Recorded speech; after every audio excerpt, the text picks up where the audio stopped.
ପ୍ରତିଶ୍ରୁତି ରଖିଥିଲେ ତାପରେ ଆମକୁ ସେ ପ୍ରତିଶ୍ରୁତି ଦେଲେ ପ୍ଲସ୍ ଲେଖା ଇଏ କରିକି ଦେଇଛନ୍ତି ବି 3 ଲକ୍ଷ ଟଙ୍କା ଖାଲି ଇଏ ଚେକ୍ରେ 1.5 ଲକ୍ଷ ଟଙ୍କା ଦେଇଛନ୍ତି ଆଉ 1.5 ଲକ୍ଷ ଟଙ୍କା କ୍ୟାସ୍ ବି ଦେଇଛନ୍ତି।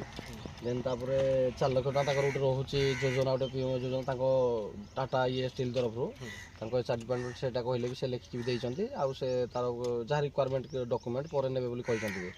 ତ ଏଇ ସୁଧଘର ସୁଧ ଘରକୁ କିଛି ସହାୟତା ଦେବେ ବୋଲି ସୁଧଘରକୁ 1.5 ଲକ୍ଷ ଟଙ୍କା ଦେବେ ବୋଲି କହିଛନ୍ତି। 1.5 ଲକ୍ଷ ଭିତରେ ଯାହା ଖର୍ଚ୍ଚ ବାର୍ଚ୍ଚ ହେବ ସେ ତାର ଦେବେ ବୋଲି କହିଛନ୍ତି। ଆଉ ତାପରେ ତାଙ୍କ ମାଆକୁ ପ୍ରତ୍ୟେକ ମାସରେ 16,000 ଦେବେ। ଇଏ ରହିବ। ବାପାଙ୍କୁ 2,500 ତାଙ୍କର ରହିବ ପ୍ରତ୍ୟେକ ମାସରେ 2,500 ପ୍ରତ୍ୟେକ ମାସରେ। ସେ ଯେପର୍ଯ୍ୟନ୍ତ ବଞ୍ଚିଛନ୍ତି ଯେପର୍ଯ୍ୟନ୍ତ ବଞ୍ଚିଛନ୍ତି ତାଙ୍କ HR ଆସିକି ସେ ତାଙ୍କ HR ପ୍ଲସ୍ ତାଙ୍କର ଇନଚାର୍ଜ ବି ଆସିଥିଲେ। ତାଙ୍କର ଆଉ ଜଣେ ସାଇଟ୍ ମ୍ୟାନେଜର ନା କିଏ ଏମିତି ଆସିଥିଲେ 3 ଜଣ ତାଙ୍କର ଆସିଥିଲେ ଏମିତି ଟୋଟାଲ ହେଡ୍ ଡିପାର୍ଟମେଣ୍ଟର।